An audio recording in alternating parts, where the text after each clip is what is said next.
৫,০০০ কর্মীকে ছাঁটাই, ইসলামী ব্যাংকের শীর্ষ কর্মকর্তা ও গভর্নরকে আদালতে তলব।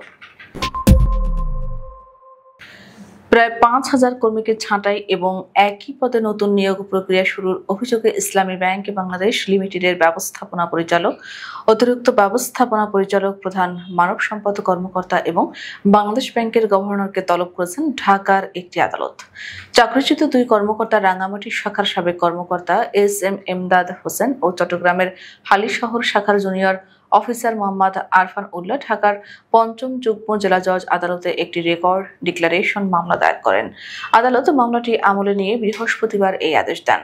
মামলার আর্জি অনুযায়ী ইসলামী ব্যাংক চলতি বছরের অগস্ট থেকে অক্টোবরের মধ্যে শ্রম আইন ও অভ্যন্তরীণ নীতিমালা অমান্য করে প্রায় ৫,০০০ স্থায়ী কর্মীকে বরখাস্ত করেছে।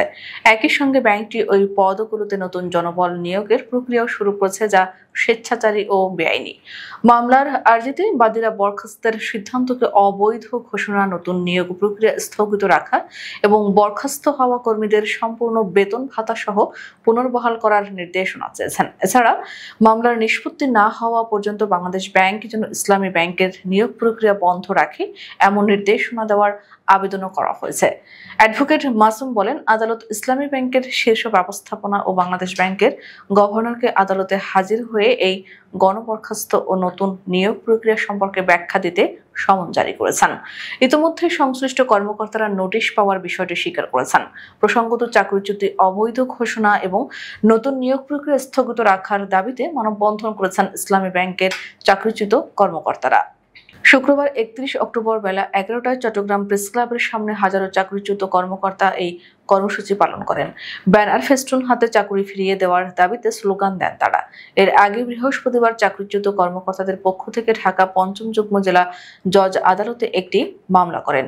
মামলায় ইসলামী ব্যাংকের কর্মকর্তা টার্মিনেশন, অবৈধ ঘোষণা এবং নতুন নিয়োগ প্রক্রিয়া স্থগিত রাখার প্রার্থনা জানানো হয়।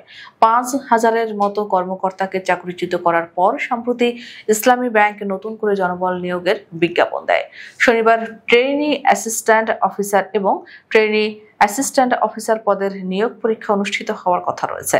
নতুন নিয়োগের এই উদ্যোগকে অন্যায় এবং ষড়যন্ত্র উল্লেখ করে চাকরিচ্যুত কর্মকর্তারা মানববন্ধন থেকে তীব্র ক্ষোভ প্রকাশ করেন। মানববন্ধনে বক্তব্য দেন চাকরিচ্যুত কর্মকর্তা এস.এম. এমদাদ হোসেন।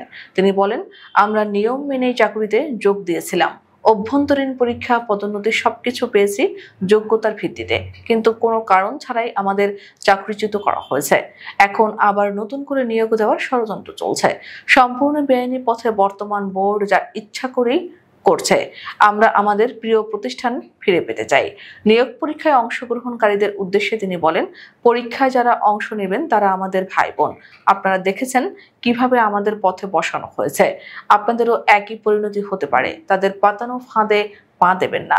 চাকরিচ্যুত কর্মকর্তারা জানান, তাদের আন্দোলন সম্পূর্ণ শান্তিপূর্ণ, তবে দাবি পূরণ না হলে ভবিষ্যতে আরো কঠোর কর্মসূচি দেওয়া হবে।